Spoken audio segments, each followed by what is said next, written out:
প্রিয় দর্শক, আল্লাহ রাব্বুল আলামিনের চারজন নবী আজও জীবিত।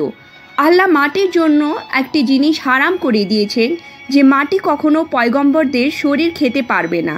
তাই আজ পর্যন্ত যত আল্লাহর নবী নিজ নিজ কবরে আছেন, সবাই অক্ষত অবস্থায় আছেন। কিন্তু আজকে আমরা যে চারজন নবীর সম্পর্কে জানতে চলেছি, তাদেরকে আল্লাহ রাব্বুল আলামিনের পৃথিবী থেকে জীবিত অবস্থাতেই তুলে নিয়েছিলেন। আর সেই চার নবী এখন পর্যন্ত মৃত্যুর স্বাদ গ্রহণ করেননি, আর তারা আজ পর্যন্ত আলাদা আলাদা স্থানে জীবিত অবস্থায় আছেন। কিন্তু এর মধ্যে আরও একটি বিশেষ কথা হলো, এদের মধ্যে দুজন নবী আজ পর্যন্ত আমাদের জমিনে উপস্থিত আছেন, আর হাদিসে এসেছে বাকি দুজন আসমানি অবস্থা। আপনাদেরকে জানিয়ে রাখি, এই চারজন নবীর মধ্যে একজন ছিলেন হজরত খিজির আলাইসাল্লাম এবং দ্বিতীয়জন ছিলেন হজরত ইলিয়াস আলাইহিসসালাম। আর তারা এখন পর্যন্ত আমাদের মাটিতেই উপস্থিত আছেন। তাদের ক্ষেত্রে উলেমারা বলেন যে তারা প্রতি বছর মক্কা মুকাররমায় আসেন এবং আবে জমজমের পানি পান করেন। এই জন্য তাদের সারা বছর আর কোনো কিছু পান করতে হয় না। আপনাদেরকে এও জানিয়ে রাখি যে হজরত ইলিয়াস আলাইহিসসালামকে পাহাড় এবং সমস্ত জন্তু জানোয়ারদের ওপর কর্তৃত্ব করার শাসন ক্ষমতা দান করা হয়েছে, অর্থাৎ পাহাড় ও জানোয়াররা তার নির্দেশ পালন করত। হজরত খিজির আলাইহিসসালামকে নদী ও সাগরের শাসন ক্ষমতা দান করা হয়েছে। হজরত ইলিয়াস আলাইহিসসালামের জন্য তওরাতে এসেছে যে আল্লাহ রাব্বুল আলামিন তাকে অনেক সম্মান দান করেছিলেন, আর যখন তিনি রাগান্বিত হয়ে যেতেন তখন অনেকটা মুসা আলাইহিসসালামের মতো আচরণ করতেন।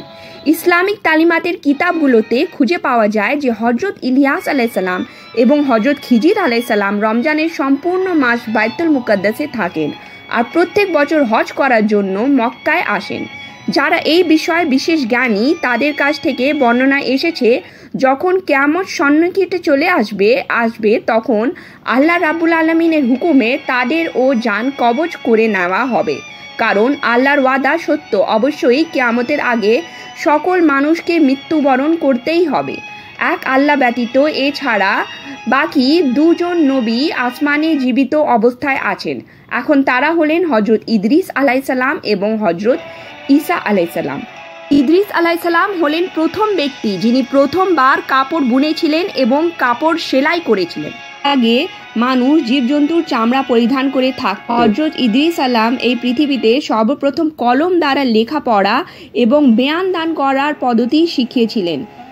একদিকে যেমন মহান রাব্বুল আলামিনের বাণী বাহক ছিলেন, অন্যদিকে তিনি আবার বিজ্ঞানীও ছিলেন। মানব কল্যাণে নতুন আবিষ্কারে ব্যস্ত ছিলেন। আপনাদেরকে জানিয়ে রাখি যে ইদ্রিস শব্দের অর্থ হলো শিক্ষায় ব্যস্ত থাকা ব্যক্তি।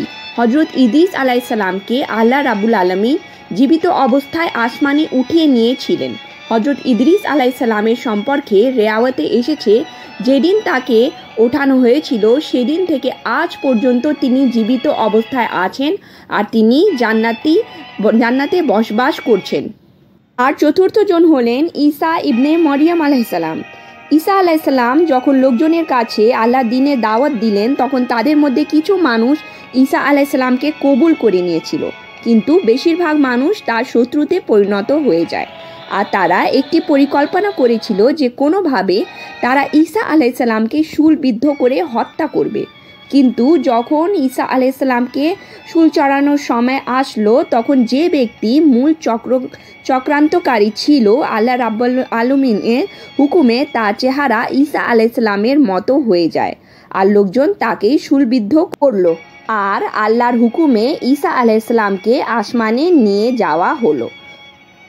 কিয়ামতের আগে যখন ইমাম মেহেদী দুনিয়ায় আসবেন, তখন ঈসা আলাইহিসসালাম তাকে সাহায্য করবেন এবং শেষে দাজ্জাল ঈসা আলাইহিসসালামের হাতেই হত্যা হবে।